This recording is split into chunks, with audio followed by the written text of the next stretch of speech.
Hi, Siri.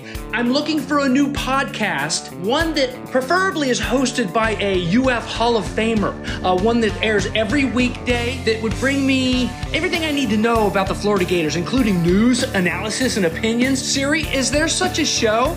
Have you heard of PodUp with Matthews in the morning on Facebook, YouTube, Twitter, or any podcast platform?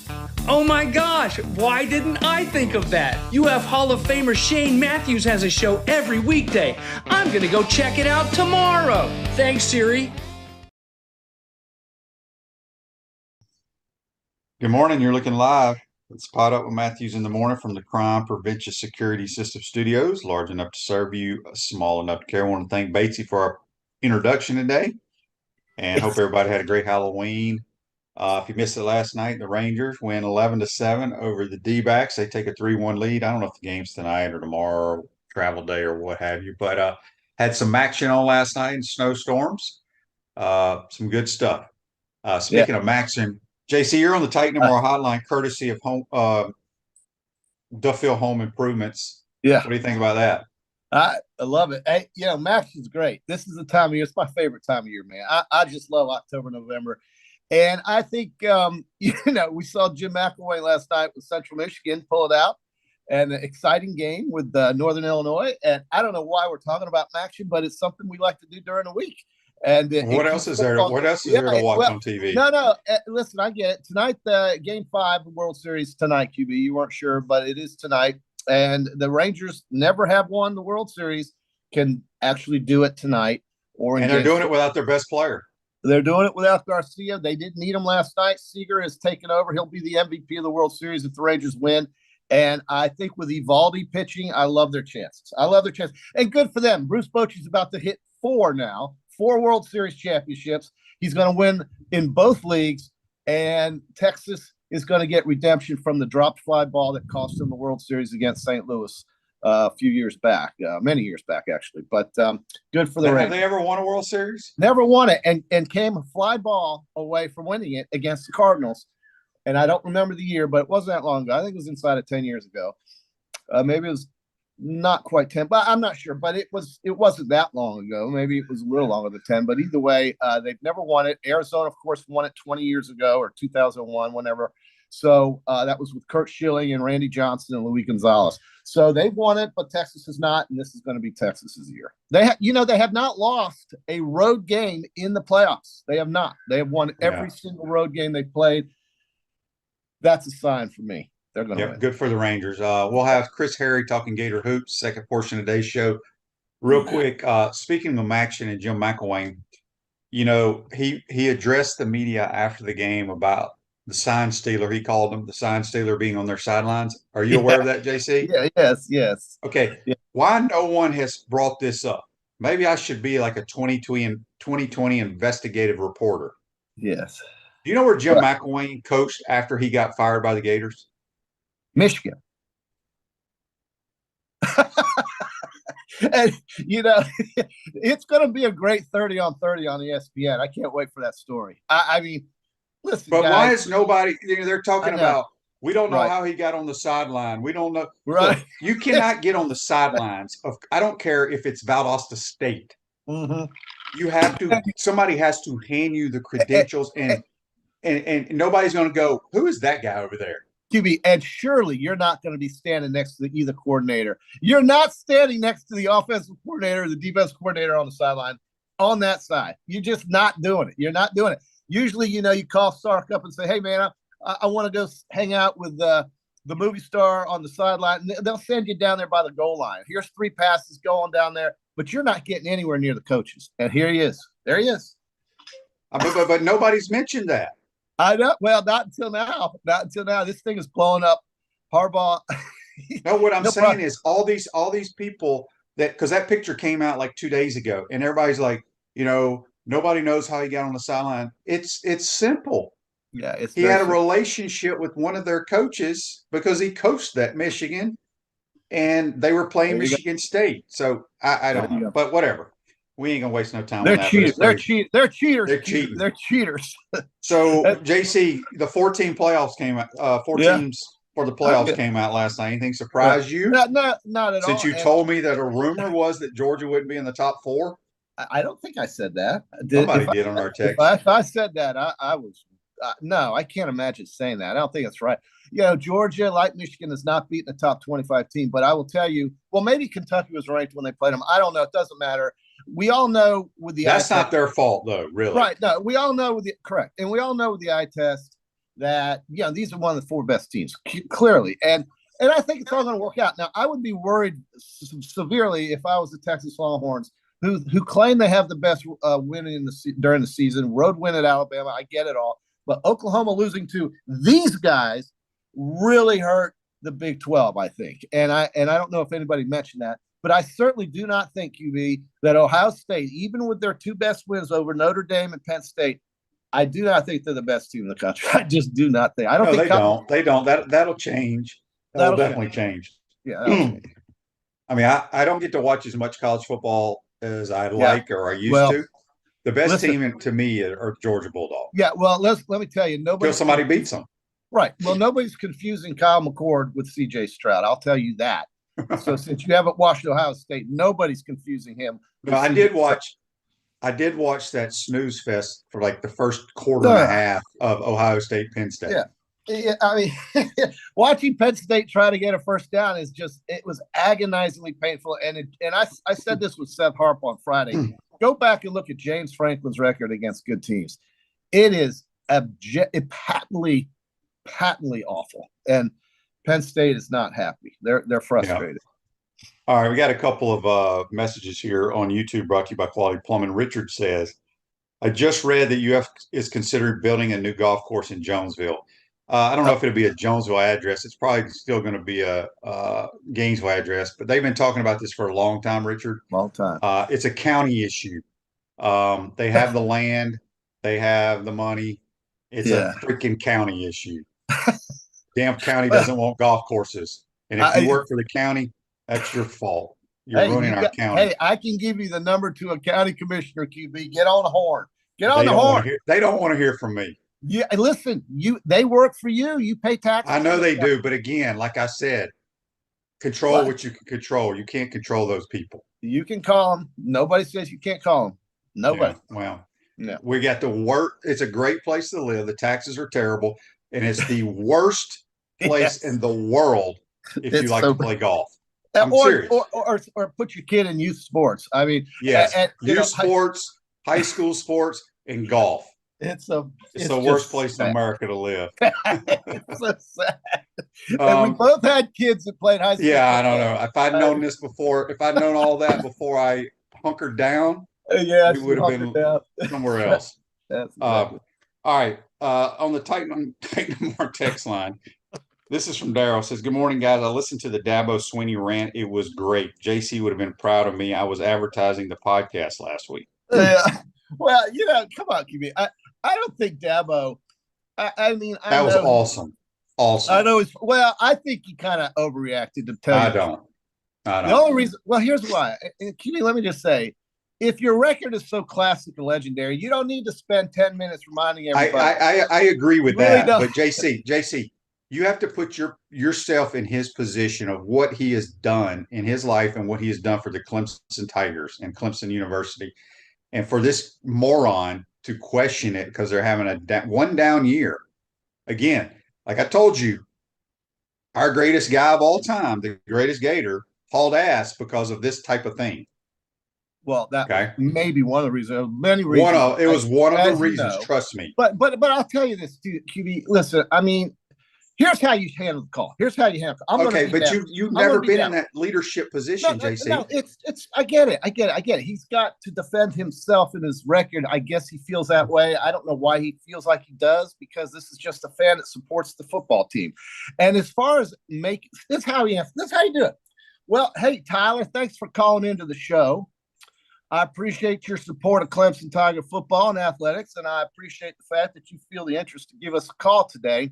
The reason why I make $11.5 million is because the university has decided to pay that to me, and they offered it to me, and I decided. And that's what he did say. He did say that. Well, not exactly. He kind of got a little upset about answering that question. But here's how you do it. You say, that's why, I get paid that because that's what Clemson offered me, but I appreciate your support for the Tigers. I hope you can Give us, show up for the game on Saturday. We're going to do our best to beat Notre Dame and make Tiger fans proud. Thanks for the call. Boom, done. It's over. But no, instead he had to act like the old man screaming at the kids on the sidewalk at Halloween and yelling at them. I mean, come on, QB. He's a 53-year-old man. What's he care? Why does it matter? What? Come on. All right, here's a text from anonymous texter. Says, I know you love SOS like I do, but SOS did get $5 million raised to go to the NFL, and he wanted to try it. That is part of the fact. Absolutely. But he had been thinking for years leading up to that because of people like Tyler. Dabo made Tyler the most famous radio talk show caller. Right. But Dabo, I meant to write down his quote. He says what was something with the appreciation. It was a great quote. I'll have to find it. But anyway, I don't care. I mean, I'd rather talk about Lance Leipold at Kansas, who's done the greatest reclamation project. I'm just bringing up what the texters are asking, JC. I get it. But Dabo, I think he's a little insecure, to tell you the truth. I really do. I think I talked to 3 coaches yesterday. He needs to grow a skin. Three coaches that freaking were like, awesome. Coaches are always going to Coaches are always going to defend each other. I get it. Well, but I don't know why he felt the need to just go off on for 10-minute tangent like again. Well, I had not just coaches, I had players. I had players say it was outstanding too, and I agree. Again, I think if you play and you coach, you look at it differently. Radware is a family-owned business that prides itself in excellent customer service while providing quality and affordable promotional products and customized apparel. All right, Andy asked here on Facebook Live, brought to you by Mellon Law, if I owned the Raiders, who would I hire as my head coach? Oh, Josh McDaniels got fired. I didn't see that. I didn't know that until I woke up this morning. Who would want to? And one of my former teammates is now the new interim coach. Yeah. Which I'm like, how is he going to coach? Well, who would want to? Antonio Pierce, old linebacker. Oh, who would want to work for the Davises anyway? I mean, God. I mean, I don't know if Mark's any better than Al. It's got to be a tough job. Got to be a tough job. Nat says it used to not be that way here, Shane. I guess he's talking. No, I'm just telling you people for a fact. Even I did a podcast with yesterday. Coach Spurrier even mentioned it. People expect.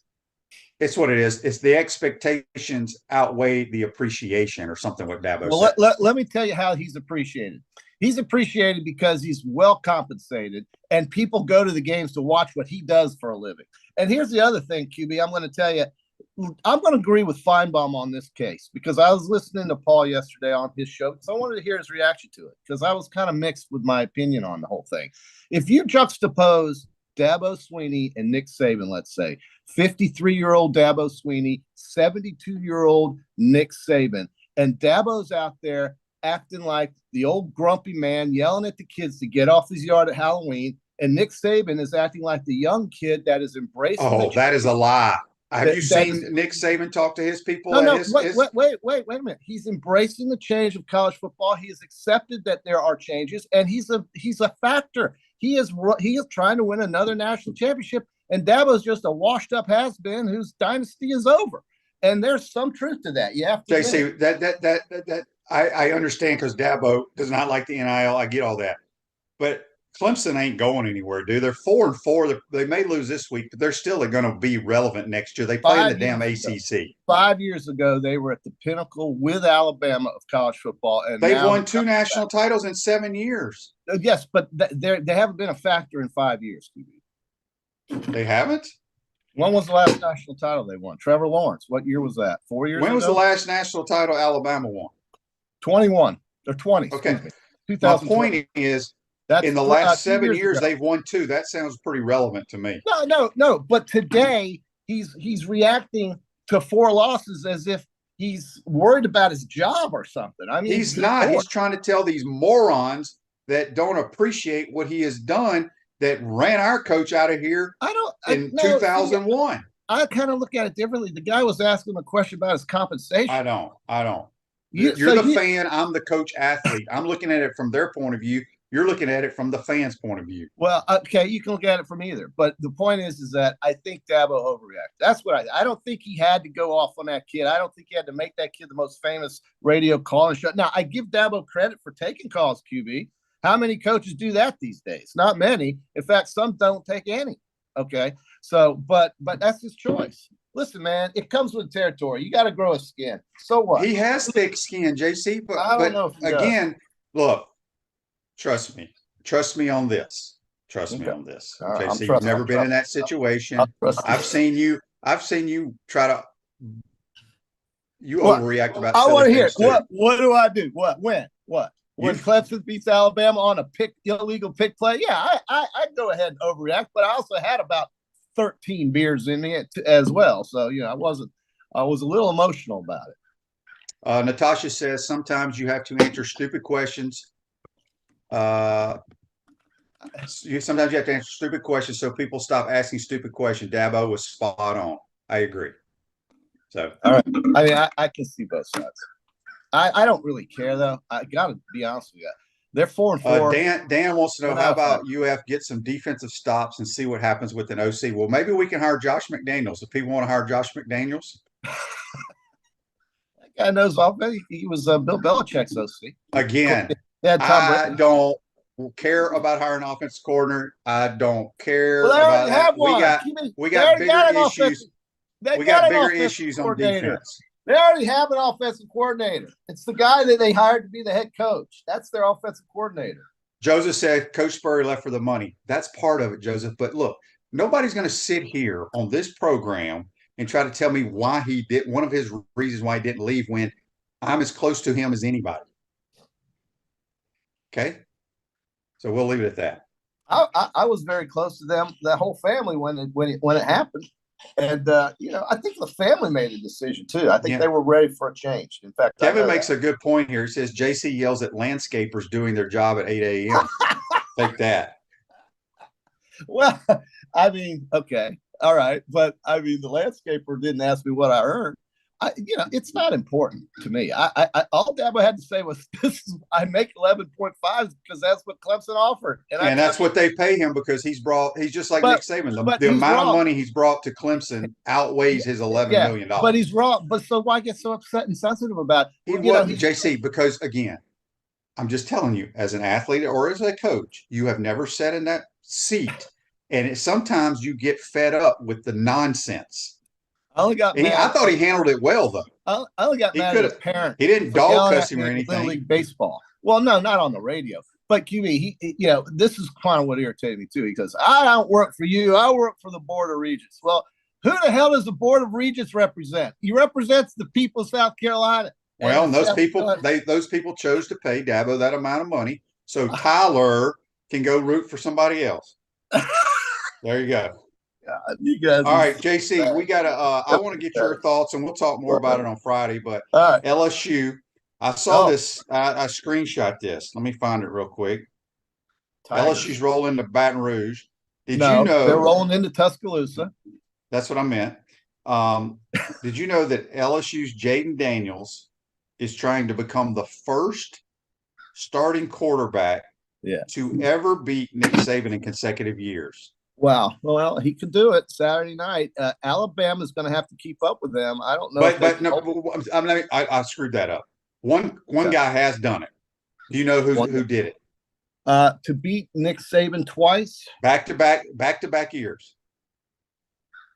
Okay. It didn't happen at Alabama, so it was when he was the head coach at Michigan State. Drew Brees did it. Well, that's right. Actually, I did see that. QB, that's going to be a good game. Alabama's going to have to score points to win. Going to have to keep up with them offensively, but I think they can do it. I'm not so sold on LSU's defense.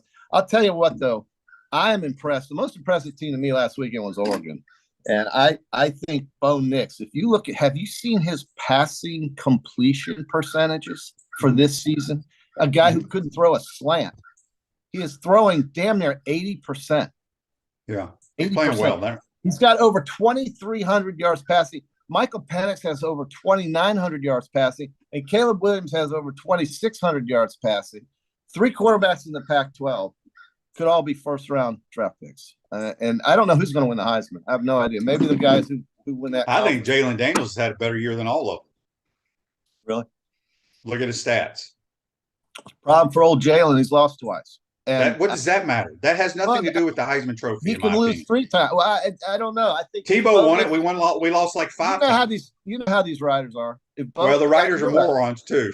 Okay. Well, everybody's a moron. Everybody's a moron today. We're living in the world. We're living in the world of morons. No, but it's true. It's true that just because you're on a team that loses two or three games does not mean you're the best player in America. No, I totally agree with that. But this is how these writers are, man.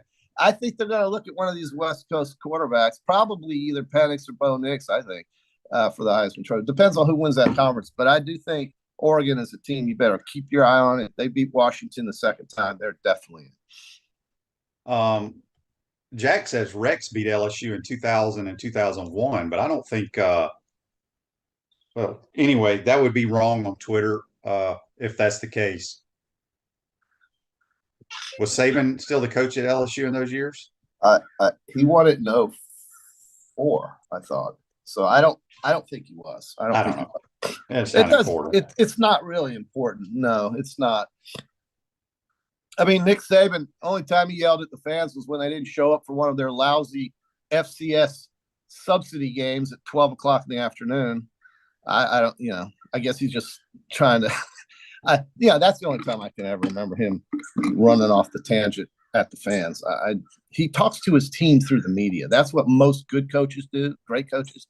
They talk to their team through the media. Reggie says he hopes Michigan and Washington play for the national title. He doesn't want to see OSU, FSU, or Georgia. I don't think either. I think Georgia could easily play Washington or Michigan before FSU or Ohio State. Well, first of all, Michigan or Ohio State, QB. There's going to be a lot of controversy, I have a feeling, because if that's a close game, and then you got a one-loss Texas, and then you got an SEC champion that may have 0 or 1 losses. There's a chance that at Florida State can get left out. Well, I think if they go undefeated, win the ACC, they will not be left out. I don't think people think the ACC very highly of the ACC. But that Oklahoma loss to Kansas really hurt the Big 12. It did because if you look at the Big 12, those new teams that came into the Big 12, I don't think any of them have won a game. They're hurting. Now they're going to add 4 more.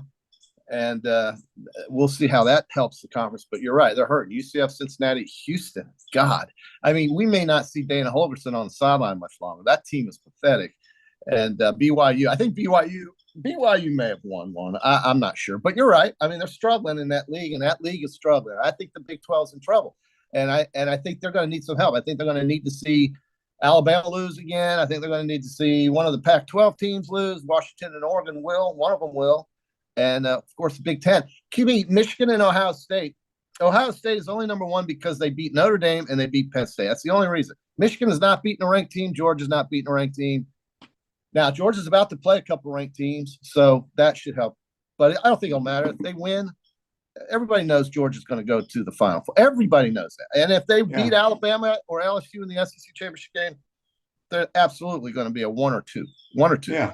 They're going to be playing in I think the first round. New Orleans. Dallas? New Orleans. That's it. New Orleans. New Orleans. Yeah. Here it is right here.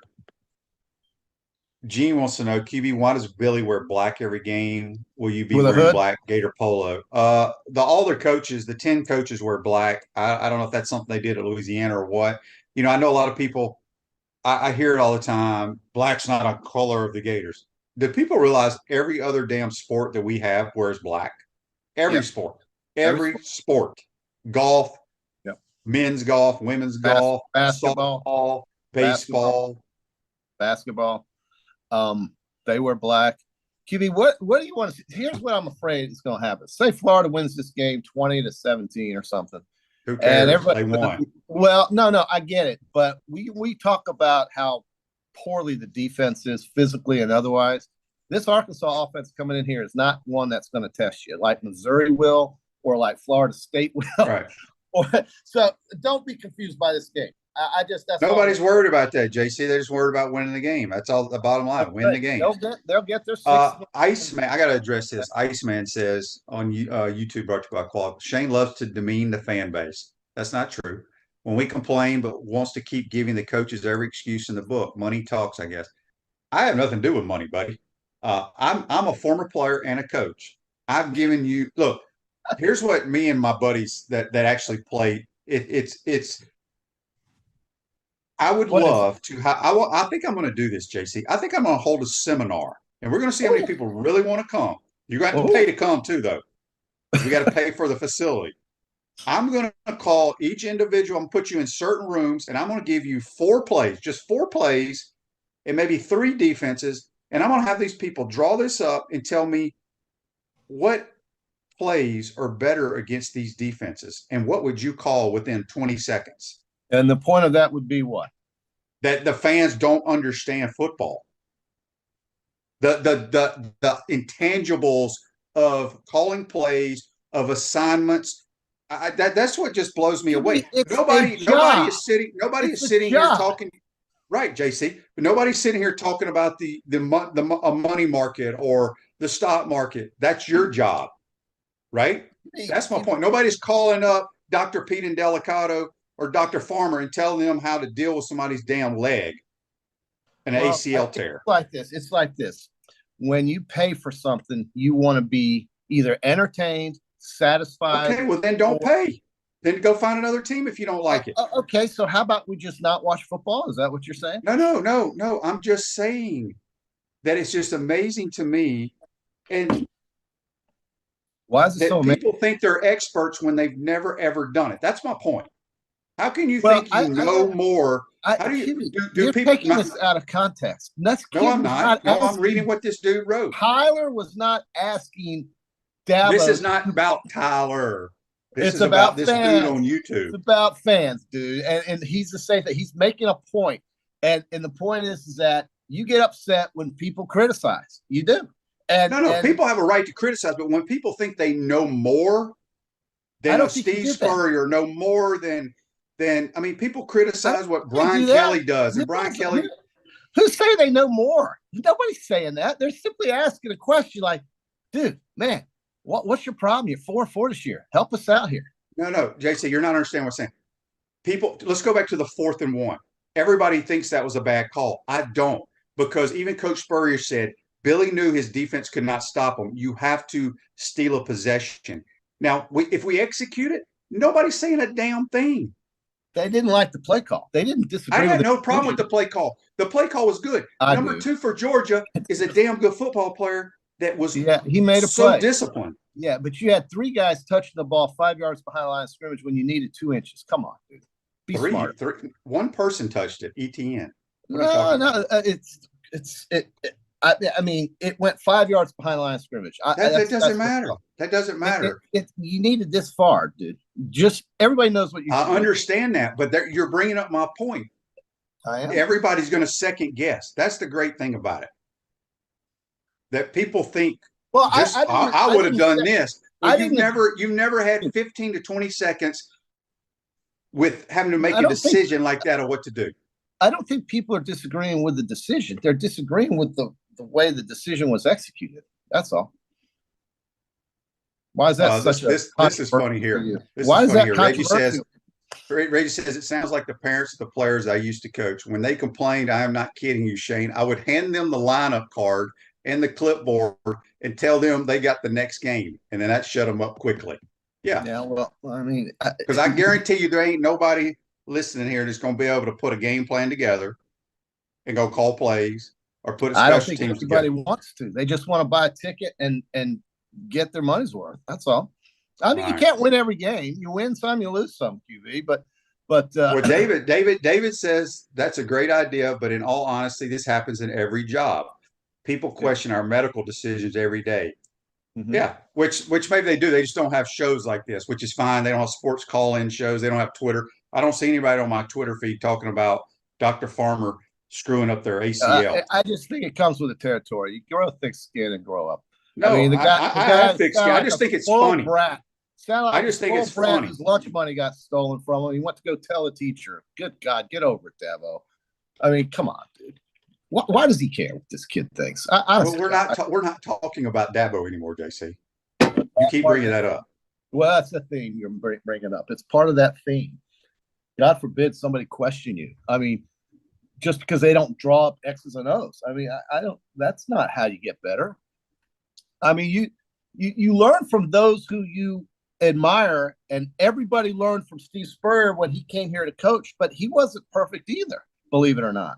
So I know that, but JC, you're not following what my point is here. This is not directed at Billy Napier or Steve Spurrier or this Dabo or whatever. It's the damn Raiders. It's the Bengals. It's whatever. It's whoever. It's just amazing how people think they know more or they would do something different. Yeah, it's easy after the fact, JC, when, after I hit a 7-iron that I thought had enough length to get over the pond and it goes in the water, I could easily, damn, I could sit there and go, I should have hit a 6-iron. Well, no shit. And you do that. And you do that anyway. And then I yell at you and then when you make a long putt, I yell at you for making that putt, even though you didn't know the read. Yeah, I get it. But sometimes you shouldn't believe what you think. That's a good thing I'll say. Don't always believe everything you hear. Don't always believe everything you think. How about that? Chris says JC is still upset that Clemson beat Bama for those 2 championships. Well, no, was it 2? Yeah, it was 2. But we beat them twice also. Let's remember that. Okay. Alabama beat Clemson twice as well. So it was a 2-2 series. And by the way, Georgia's 1-7 against Alabama in the last 8. So before you give Georgia the dynasty title, let them win that 3rd one first. Okay. Can we get that? All right, we got to get to Chris Harry and talk basketball. And we're gonna complain that Todd Golden's shooting too many threes today. All right, that's JC Joyce on the Titan More Hotline. We're gonna take a quick timeout. When we come back, we'll be joined by Chris Harry from FloridaGators.com talking Gator hoops. You're watching and listening to PodUp with Matthews in the morning. We want to take this moment to thank our sponsors who keep the show going and pay the bills. Our premium sponsors are Crime Prevention Security Systems, large enough to serve you, small enough to care. Titan MRI, Gainesville's only locally owned and operated MRI facility. Meldon Law, the only official injury and accident law attorneys of the Florida Gators. Peachland Dental, Gator Nation's first choice for dentistry in Port Charlotte. QC Kinetics, live pain-free with QC Kinetics. Campus USA, put some star power to work in your financial life with Campus USA Credit Union. Dave & Buster's, eat, drink, play, watch. Duffield Home Improvements for your window, siding, and roofing needs. Radware, your local provider of promotional products, uniforms, and apparel. Our gridiron sponsors are Auto ER, UF Bookstores, Silverback Concrete, Ruse Ogre State Farm Insurance, Radware, F45, Quality Plumbing. Our touchdown sponsors are Adams Ribs, Gator Dominoes, Celebrate Primary Care, Gator Bait Media, Okido America, Style Cuts, Ironwood Golf Course, Big Mills Cheesesteak, McDonald's of Gainesville, 84 Lumber, Dowling Signs, Baker's Sporting Goods, Silver Q Billiards and Sports Bar. If you're interested in promoting your business on the show, call Freddie at 352-284-3733. If you like what we're doing here, make sure to follow us and support the businesses that support us. Thursday, November the 16th, come celebrate the release of our Spurrier's Gridiron Grill, Lugo's Risky Rum. This exclusive release features a special spread of our farm-to-table food, rum cocktails, raffles, and a meet and greet with me. Each ticket includes a bottle of Spurrier's Single Barrel Select Risky Rum. And I'll sign the bottle if you'd like. So get your ticket before they sell out at spurriers.com. Welcome back to the Crime Prevention Security System Studios, large enough to serve you, small enough to care. Silverback Concrete's a family-led team of heavy concrete specialists that build commercial structures with unrivaled quality. Silverback Concrete, you stand on it, we stand by it. We're going to go back to the Titan MR hotline, and this will be courtesy of Duffield Home Improvements, the main man that follows Gator basketball all around the country. Chris Harry, how you doing, my man? Good morning, Shane. How are you? Good. All right, Chris.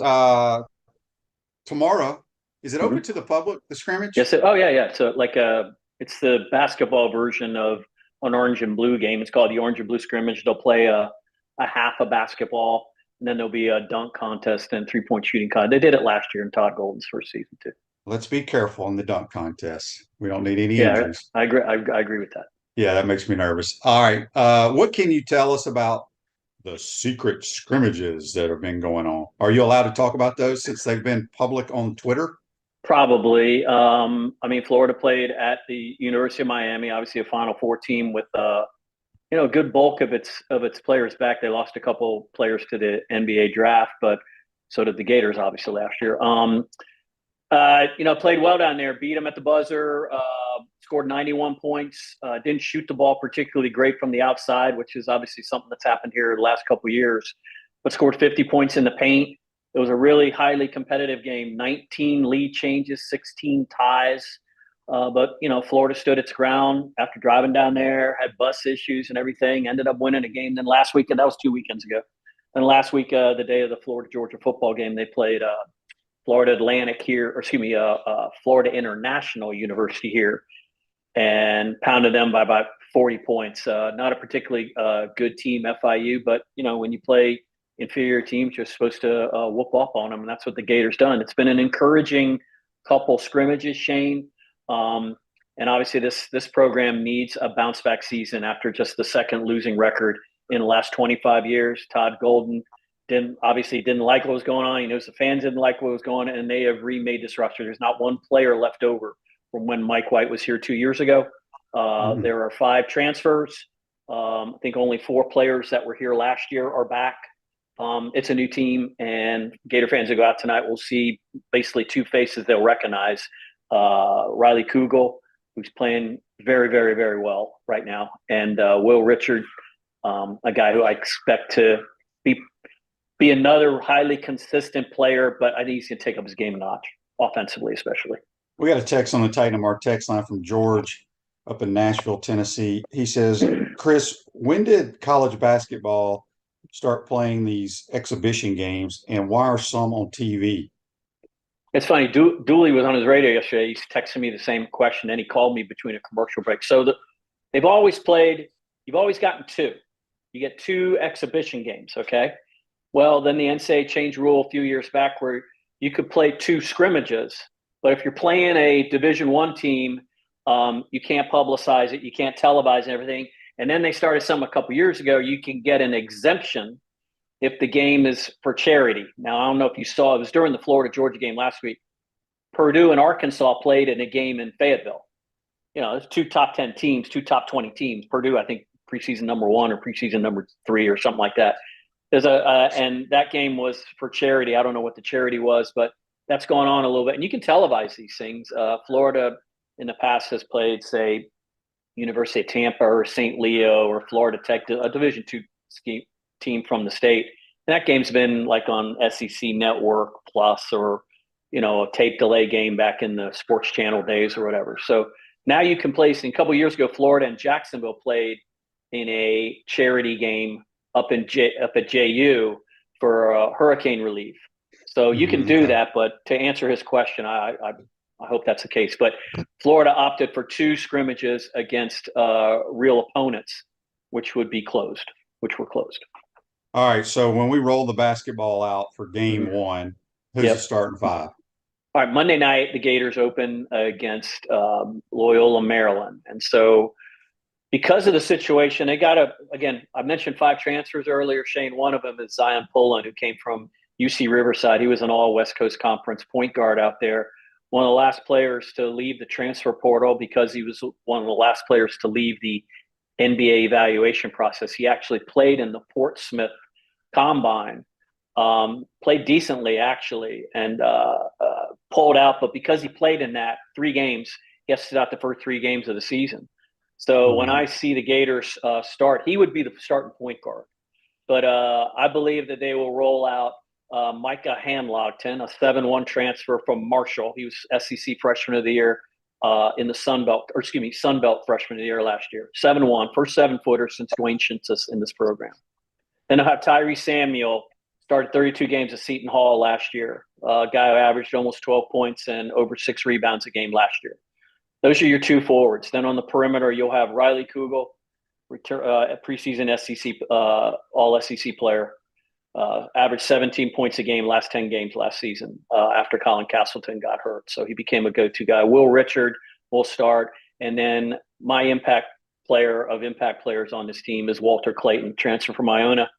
Played the last 2 years for Rick Pitino. Was player of the year in the Metro Atlantic Athletic Conference last year. Won back-to-back conference titles in that league, decent league. And he is an alpha male, the likes of which I don't think the Gators have had, especially at that ball handling spot since Scotty Wilbekin was here. Those are that's my starting five. And I guess it's impressive that we got him over Patino when he went to St. John's, huh? Yeah, well, he was from Lake Wales. He was okay. He was a five-star recruit as a safety. And Billy Napier, he was on the same team at Lake Wales with Jervon Dexter. And they were recruited together, and Walter transferred to Bartow High, led them to back-to-back state championships as a basketball player after quitting football.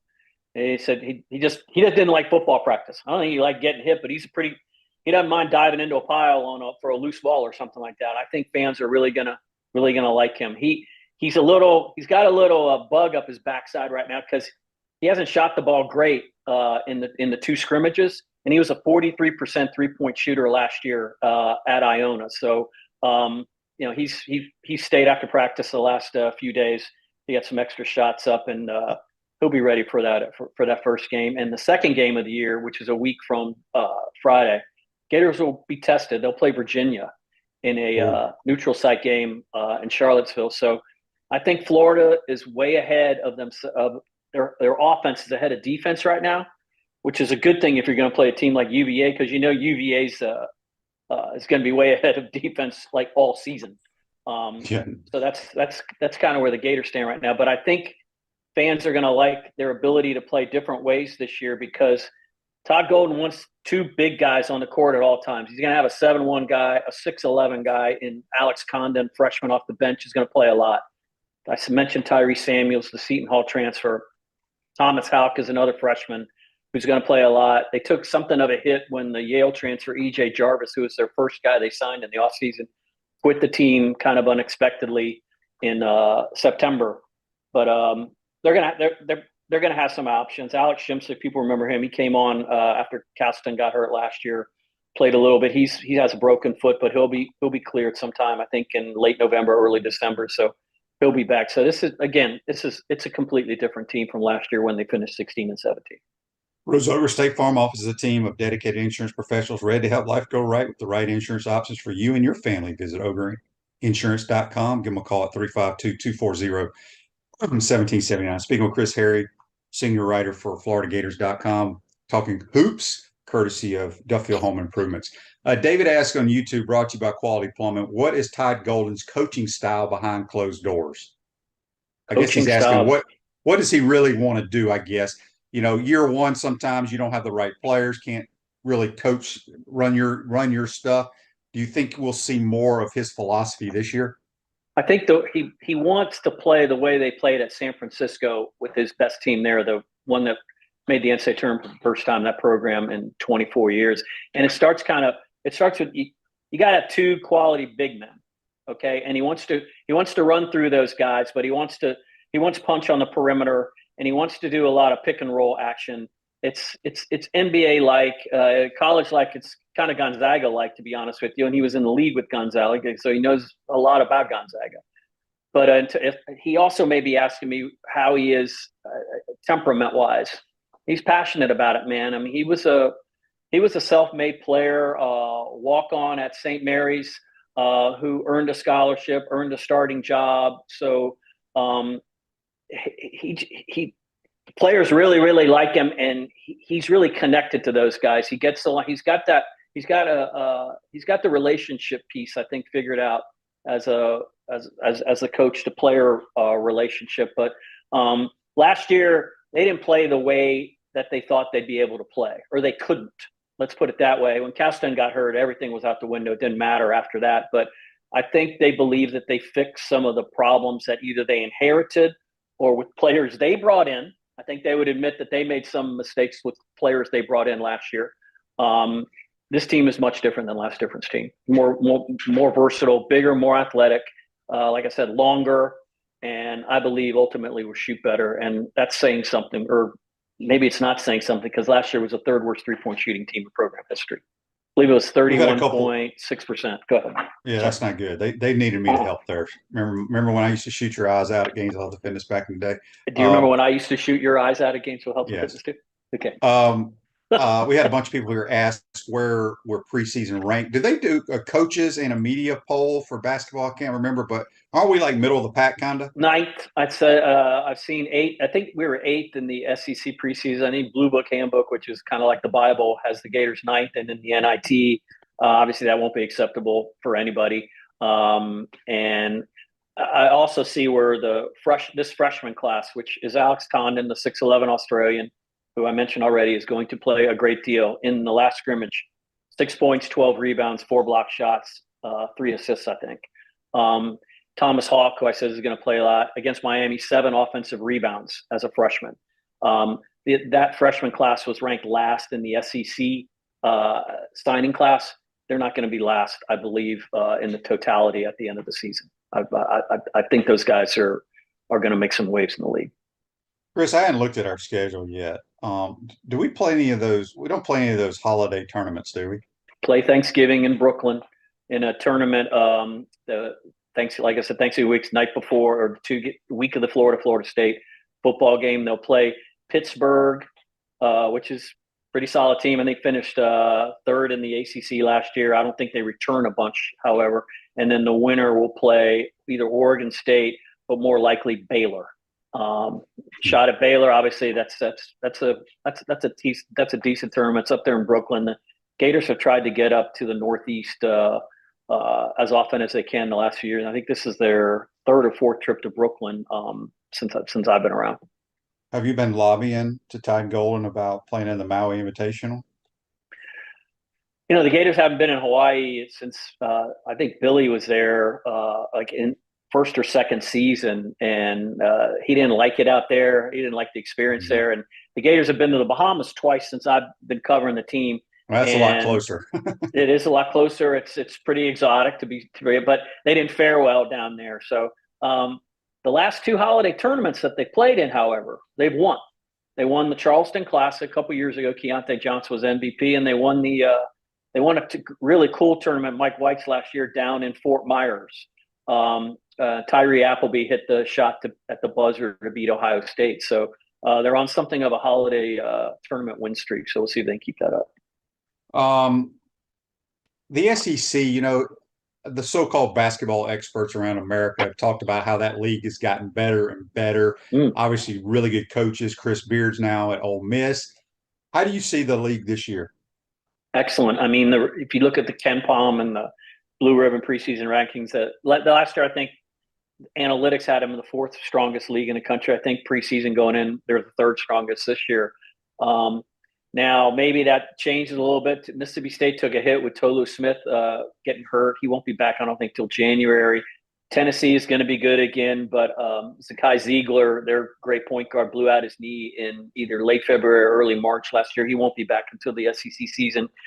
Texas A&M is going to be really good. Kentucky, you can imagine, is going to be good. I still think Tennessee is going to be good. I mean, the Alabama lost a lot, but they brought in a lot, some different faces down there.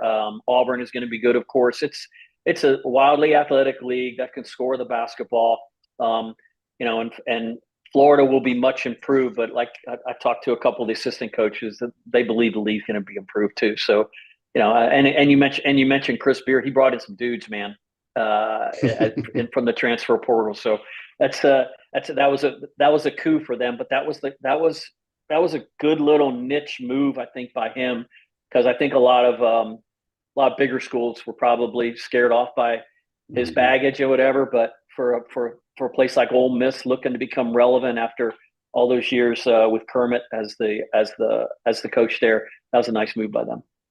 All right, we got a long text here from Robert, who lives in Montgomery, Alabama. Hello, paraphrase. Robert. He says, Okay. "I love your work, Chris. Follow you on Twitter and everything you write about on FloridaGators.com. Nice. I'm not a basketball follower. Can you let us know, is Keontae Johnson playing in the NBA? And then he wants to know about recruiting where he read where the Boozer twins have made visits to Gainesville? As far as Keontae Johnson, he was second round pick at Oklahoma City Thunder, and he made that roster. So he is in the NBA. He's one of, I think, 6 former Gators that are in the NBA now. 2 of them are on the Thunder. He's teammates with Trey Mann. Obviously, they were teammates momentarily before his incident when he was here. What was the second question again? It was about Keontae, but it was about the Boozer twins. Oh, yeah. The Boozer twins, I think I can say this. They're on official visit here this weekend for the Arkansas football game. And how tall are they? They're both big men. and one is the number 1 player in his class, and the other is a few notches down. But the one, and I'm sorry, I don't know the 2 of their names, but the one is this kid Cooper Flagg, who just committed to Duke, is the number 1 player in the country for this class, and this one of the better of the Boozers is the number 1 player in next year's class. Are they identical twins? Yes, they are. Oh, wow. Yeah, I'm afraid we're going to have to beat Duke out somehow. Yeah, well, probably, you have to beat everybody out. But yes, yeah. Duke will be a factor in for those boys. Yeah, for sure. All right, so Chris, last thing before we let you go, we'll have you on obviously periodically throughout the year. But when you look at the schedule, is there a couple of games on there that you're excited to see us match up with? Teams that we normally don't play. Well, the Virginia game is intriguing. They also play Michigan. Now, the thing about these 2 games, which trouble me a little bit, I understand the Michigan game. They're in that Jumpman Classic with the 4 original Jumpman schools: Oklahoma, North Carolina, Florida, and Michigan. Last year they played Oklahoma. It's going to rotate. Next, they'll play Michigan. They'll play North Carolina up there next year. But they're playing Virginia and Charlotte, like I said, next Friday. I wish they had done, if they were going to play a neutral site game, I wish they had done something where maybe they play Virginia and Washington and they play UVA next year. Do a semi-home, play maybe in Tampa or Orlando or something like that. But I'm anxious to see, obviously, Florida go up against, those 2 brand national contending kind of schools. They also have a new thing. Remember, the last since 2013, I think they had the SEC Big 12 Challenge. Well, that expired. The contract with that expired last year, and now now they have a contract. It's the SEC ACC Challenge. Florida will play at Wake Forest. They used to play that game in January. The Big 12 game would be in January, in the middle of the conference season, and the day of the conference championship games in the NFL. And that kind of broke things up a little bit and had their own kind of space there. But they're playing that in December. I kind of wish they'd still kept that event in January, where it kind of like stood on its own merit. But the conference season starts, Shane, in late December. Florida opens last year it started December 29th, I think. This year, the first conference game, January 6th, home game against Kentucky. So, So Florida hasn't opened the SEC against Kentucky, I don't think, since 1998. So you'll be there for that one, probably, right? Absolutely. When the Big Blue rolls in, I like to go to that game. That's right. Big Blue last and question. All the blue. Me and everybody else. Yeah. Andy has here on Facebook Live. Last question. We'll get you out of here. He says, Chris, any chance the Gators land 7'7" Olivier Roux? Roux? Okay, so 7'7"? Is his name Andy? He said, I think he's the tallest teenager in the world, I think. Oh, wow. He came here for unofficial a couple weeks ago. If you've seen a video of this guy, playing in the SEC may be difficult for this young man. So where's he from? France? I think he's an overseas guy, but he's playing. He might be at IMG actually. I'm not 100% sure. I'm not even allowed to know if I'm allowed to talk about it. I don't even know if there's rules anymore with they pay players $500,000. Yeah, how can there be a rule about us talking about some kid that's 7'7"? But I would be surprised if he wound up here. But I've seen stranger things. I mean, the other thing is Taco Fall came on a recruiting visit here back when Billy was here, and I'm not sure there was a bigger person on the planet, but this guy is now the tallest teenager in the world. So that's nuts. And he says he's from Canada. He's from Canada. Okay. Yeah. There you go. All right, Chris. Appreciate your time. Let everybody know how they can follow you on Twitter and read your stuff on FloridaGators.com. At Gators Chris is the Twitter account, and also the women. The Florida opens Monday at 8:00. Women play before that in their season opener. They have an exhibition game at the Odom tonight, a full game against Florida Southern. Kelly Ray Finley's got a decent team, and they have only the second McDonald's All-American signee in the program's history. Her name is Layla Reynolds. She'll make her debut tonight along with the rest of that team. Should be a pretty good team this year. Awesome. Chris, appreciate your time, buddy. Take care. Thanks, Shane. Chris Harry join us on the Titan Tomorrow hotline, courtesy of our good friends at Duffield Home Improvement. That's going to be today's show. Appreciate you joining us. We'll be here tomorrow. Take care, folks.